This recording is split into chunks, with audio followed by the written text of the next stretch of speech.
sunshine. You are my sun, red away. You are my sun. You are my sunshine. You are my sun, red away. You are my sun. You are my sunshine. You are my sun, red away. You are my sun. You are my sunshine. You are my sun, red away. You are my sun. You are my sunshine. You are my sun, red away.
And good morning, good morning, good morning. Welcome everybody to the Morning Leap. I am Devon Johnson, super grateful for everybody being here as we have started a brand new venture.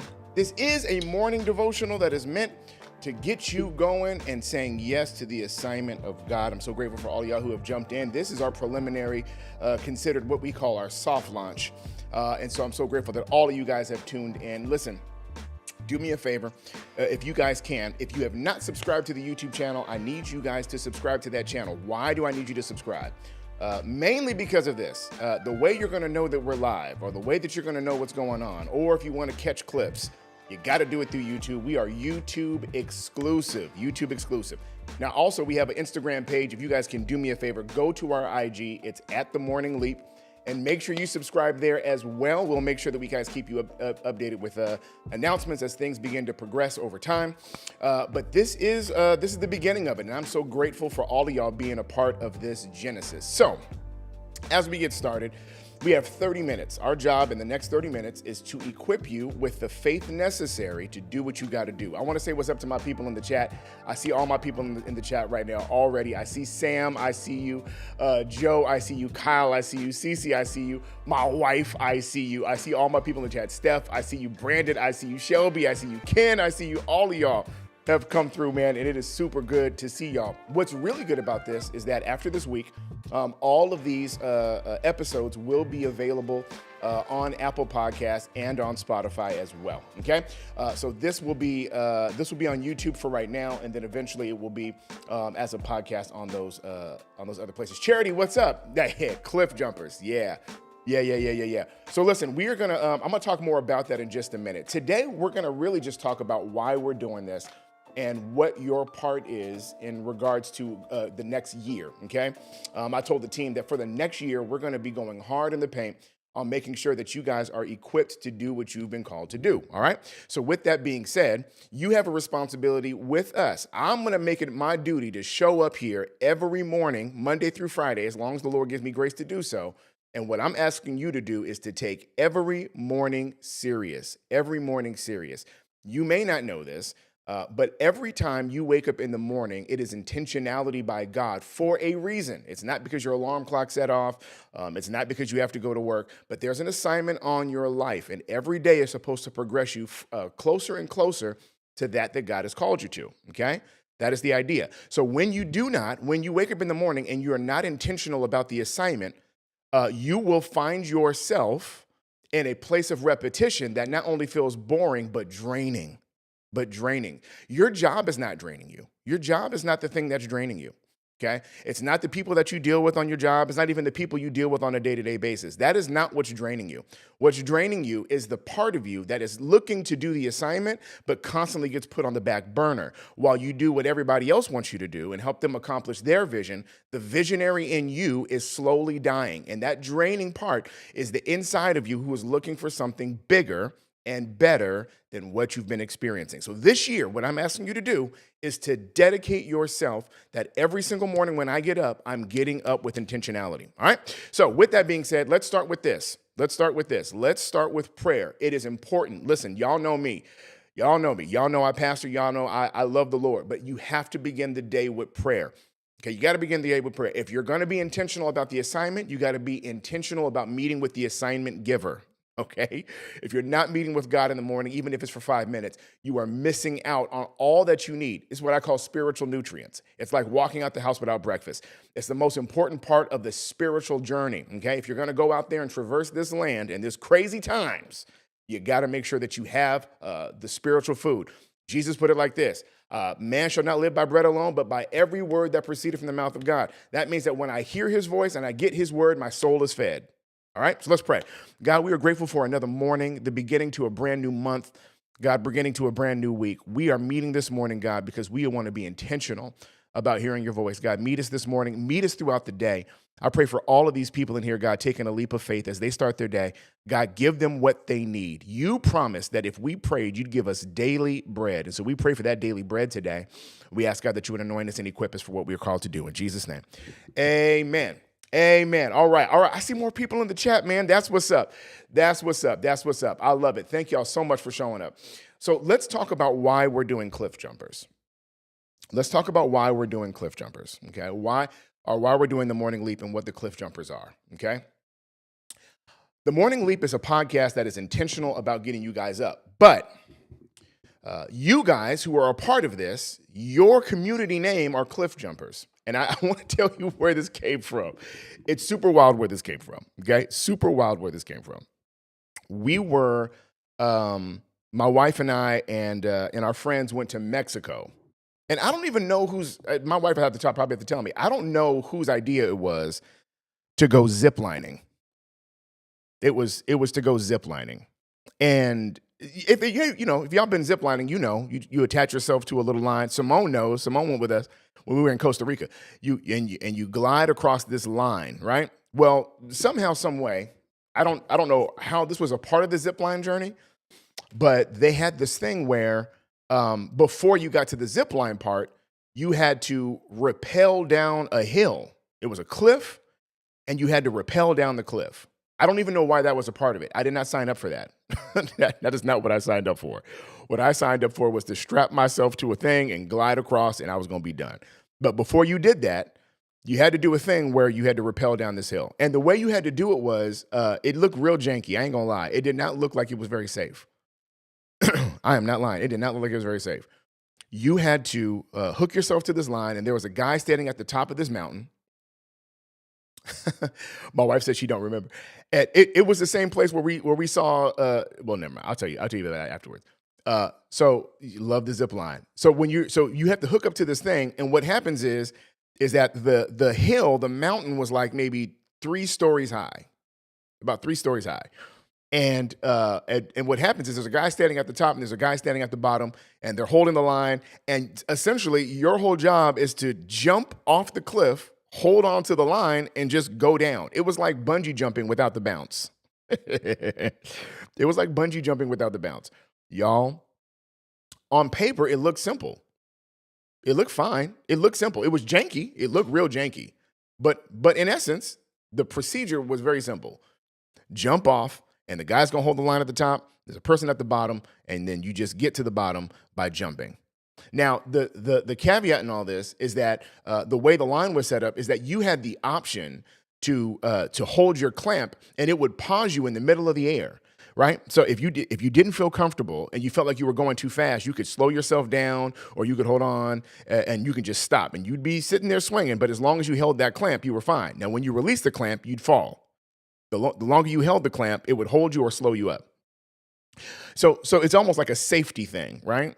And couple by couple started going down, one person after another. And as you're seeing it, you're going, oh my God, okay, I'm getting more confidence now. It looks better. I can see how it works. They're getting down safely. I think I can do it.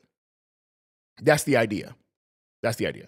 That was all fine and dandy, and until it got to my turn. And when it got to my turn, I ain't gonna lie. What looked easy on paper, my God. Well, it was not so easy, y'all.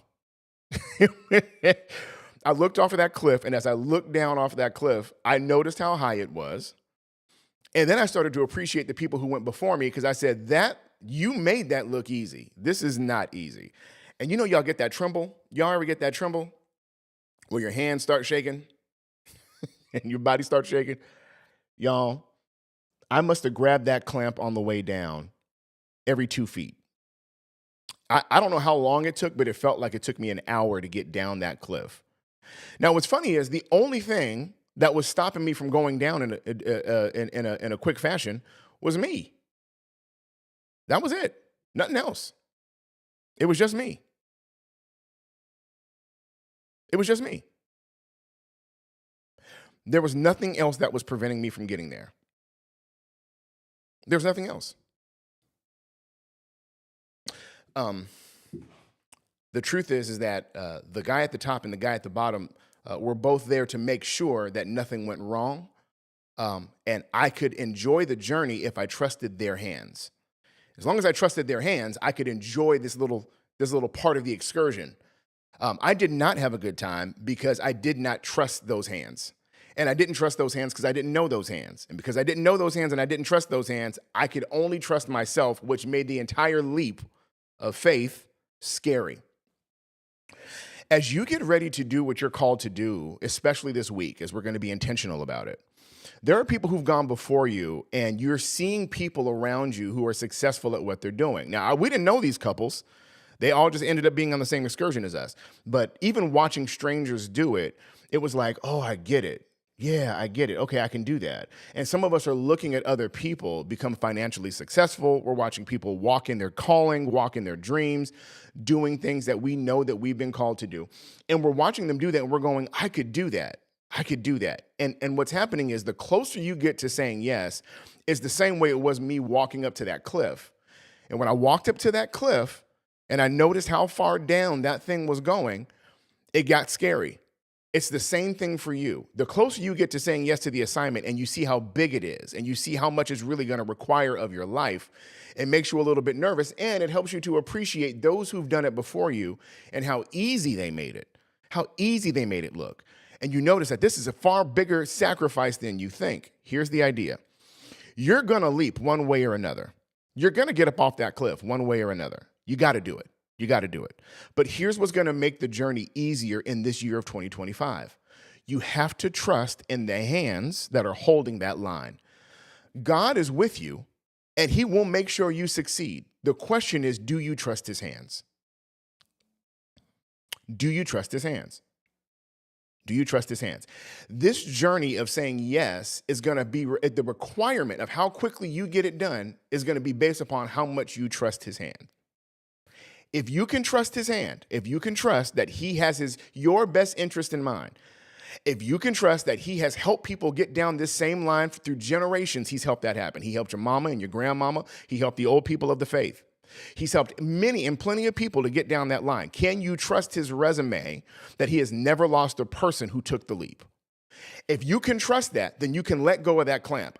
Because I didn't trust the hands, I kept holding on to that clamp and I kept going. And listen, every 2 feet, I felt like I was going to die. Forget the hands. I only trusted myself. And because I only trusted myself, I kept gripping, I kept holding on, and I slowly went down. Had a terrible time. Had a terrible time. If you're going to leap, if you're going to trust, if you're going to say yes, if you're going to do this for real, if you're going to be a cliff jumper, you got to trust the hands that are holding the line. And I'm going to be honest with you. I did not know those people. I did not know them. So I had a little bit of a legitimate excuse as to why not to trust them. I did not know them. We did not speak the same language. I had never seen them before and I have not seen them since. But God, who is in your life, you know him. You know him. You did not make it to 2025 on your own strength. You made it because he's been holding the line since you came out the womb. He has been holding you together from the beginning. His hands have proven trustworthy. You know that. Y'all know that. Y'all know that. You know he has shown himself faithful in your life. So why do you keep trying to control the tempo and the pace when you could be enjoying the journey? I want you guys to do me this favor. Your intentionality this week is to master this word, trust. It's the word trust. It's the word trust. Here's the key. I don't want to get too scriptural. This is technically not a Bible study, but this is what comes to mind. That journey through the wilderness for the children of Israel, their issue was they did not trust the hand. They did not trust the hand that was guiding them. They did not trust the hand that was sustaining them. They did not trust the hand that was providing. And the reason why they did not trust is because they did not know. Okay? They did not know. Here's going to be your issue today. This is where your trust issue is going to come in. The trust I'm asking you to give to God as you trust him with the yes to your assignment is to let go of the need to know. Let go of the need to know. Okay? You have to let that go.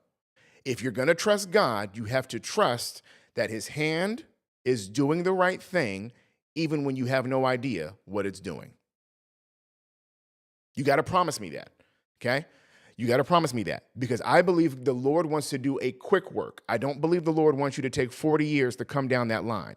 I don't believe the Lord wants to wait until 2029 for you to have your assignment accomplished. I believe he's going to do a lot of things through you this year. I'm talking, I know it sounds crazy with the administration going on right now. I know it sounds crazy because of all the potential issues that could be going on, but I believe he's going to do it right now, but you will not know how it's going to happen.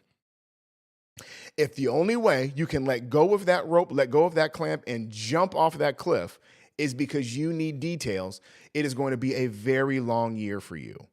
The reason why January felt so long for so many of us is because we could not understand what was happening and why it was happening. We could not understand it. We could not understand what was happening in politics. We still don't understand. We could not understand what was happening with these fires. We could not understand what was happening with these crashes and these huge tragic accidents. We could not trace where God was in the midst of all of that, and it made it very hard to trust. And where there's an absence of trust, this is the key. This is why. Where there's an absence of trust, there's going to be an abundance of panic. When I was going down that line and I kept grasping that clamp that made me go slower or stop is because I thought I was going to die. I started panicking. Now, I had seen plenty of people go before me and none of them died. Nobody died. Nobody in front of me failed, died, or fell. But when I was in it myself and I was holding on to it, I was shaking so hard because I was for sure that I was going to die. Because I didn't trust the hands, panic came in. If you don't learn to trust this week, God is going to take you through some seasons where it's going to feel like everything around you is going haywire, and it's going to cause you to walk away and not trust. And it's going to cause you to panic. And where we panic, we start making decisions and we start doing things that are counterproductive to the assignment. When we feel like we don't have enough money, we go out and get loans, or we start taking gigs and jobs that are not a part of our assignment. When we start feeling lonely and we feel like God is never going to have somebody next to us, we start going out and doing things to fulfill, where we start to operate in panic and not trust. You cannot ignore trust and think panic is going to sit silent. It is going to come into anxiety is going to rise if you don't allow trust to take its place. You're going to have to make an intentional decision this week. So before we do anything else in this great Black History Month of February, before we do another thing in this year, we're going to learn how to trust. And in order for you to do that, you have to let go of the need to know. If you can do that, if you can let go of the need to know, I promise you, this is 100%, I'm telling you, this is not a prophecy, this is none of that. I'm just telling you how the principle works. If you can let go of the need to know, the journey is going to be crazy, but the reward is going to be insane. The reward is going to be insane. The reward is going to be insane. My kids taught me something when we took them to Disneyland. My wife and I kept talking about, there were certain rides that we wanted to take them on, and we were just in our head, we were like, I want to see how they respond to that. They had never really been on big roller coasters, and obviously Disneyland ain't that kind of spot. But what we did was we were kind of prepping them like, hey, it's got a big loop and it got big drops, and y'all sure you're gonna be good? And my kids, they were just like, yeah, we're gonna be fine. And we kept thinking to ourselves, they saying that now. Y'all, they got on these rides. There was one ride that was a roller coaster, had a big loop. There was another ride where it drops. It takes you up like maybe 7, 8, 9, 10 stories, and they drop you up and down. And we thought for sure that when they got off of those rides, they were never gonna want to ride them again. Y'all, they got on them rides, and when they got off, they immediately wanted to go back. They immediately wanted to go back on. The comfortable rides that were easy and they were fun, they only wanted to ride once. But the ones that had the most danger, they wanted to ride twice. And what I learned from them in that is because they were not afraid, they enjoyed the thrill. They had no idea what was coming. They had never been on it. All they knew was, I want to get on that and I want to experience that. And once they experienced it once, they wanted to do it again. This is what a life of trusting God really is like. I know you can't see it now, but when you trust him and take this thrilling ride of faith, this leap of faith, when you get done, you are so intoxicated with the journey. You want to see God do it again. And I'm telling you, you're going to set a tone. And this is what I love about God. He never gets tired of taking us on the ride. The issue is that we approach the ride like we're going to die, as opposed to approaching the ride like we're getting ready to have the ride of our life. This year is going to be full of ups and downs. Full of ups and downs. Oh, there it is. Journey just said it. Yes, he's our fail-safe. That's good. That's good. I'm going to talk about that. Thank you, Journey, for saying that. If you can trust him on that, it's going to be the most thrilling up and down ride. But you can't panic and you have to trust. Journey just mentioned something. I was live with Apostle Sade last night, and she was talking about fail-safes. The idea, she was talking about software, but fail-safes is just a principle in general. Every single ride that you get on, or every single bungee line, or every single zip line that you get on, they have what they call a fail-safe. And a fail-safe is a redundancy. Okay, all it is a redundancy. It anticipates that if the user does something that breaks what is happening, there is something that will make sure it kicks in to ensure that it does not go wrong and nobody gets hurt. They also do this in music. I don't know if people know this, but in music, let's go with Beyonce. Congratulations to her winning, finally getting one of the Grammys she'd been searching for so long. But let's go with that. Okay, let's go. When Beyonce goes out to perform on the stage, they have this thing called a click track. It's a computer, and this computer controls the entire show. The musicians play along with it. The lights go along with it. The entire show is built off of this computer. Okay. Now the problem is that if that computer goes crazy, it goes wonky, and as computers do, if it starts acting up, it can ruin the entire show. So what they do is they create redundancies. They put it underneath the stage. They put the computer underneath the stage, and they put 3 to 4 other computers right next to it. And what happens is if the show is going on and the computer crashes, the computer next to it automatically kicks in without fail. There is no gap. There is no delay. As soon as one computer fails, the other one kicks in and picks up right where it left off. And if that one fails, another one kicks in. And that way, there could be problems happening behind the scenes. But because the preparation of the failsafe was already put in place, it makes sure that Beyonce and that entire team doesn't get embarrassed. The failsafe ensures that when errors occur, it does not stop the progress of what is happening. It's impossible for Beyonce to perform and do what she does on that stage if the only thing she keeps worrying about is what happens if the computer fails.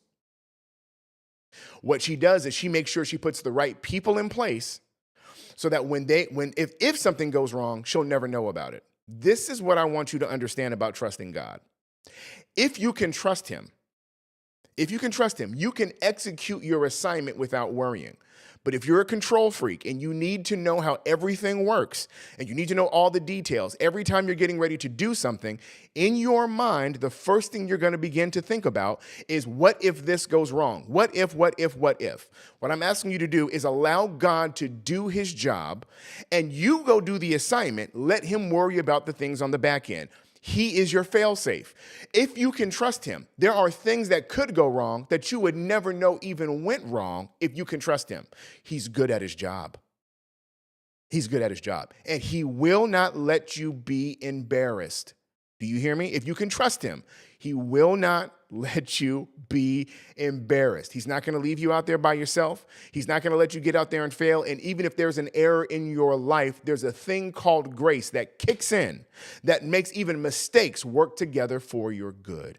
Trust him today. You got to trust him. He's your failsafe. You will never, ever go wrong with trusting God. That's what we're going to do today. The word of the week is trust. That is what we're going to go after. That is what we're going to do. We are going to trust God on supernatural levels. And here's the thing I really want you to do. What I really want you to do is I want you to give yourself permission, and I want you to give yourself grace to try and it not work out the first time.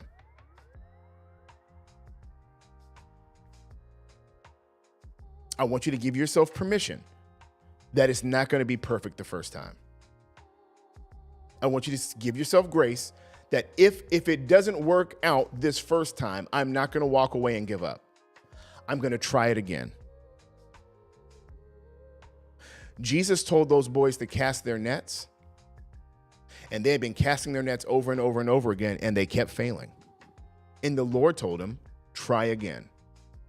There are some parts of this journey that the Lord is going to intentionally let you fail in certain areas, because in those areas of failure, there's a lesson that he wants you to learn that equips you for the next season.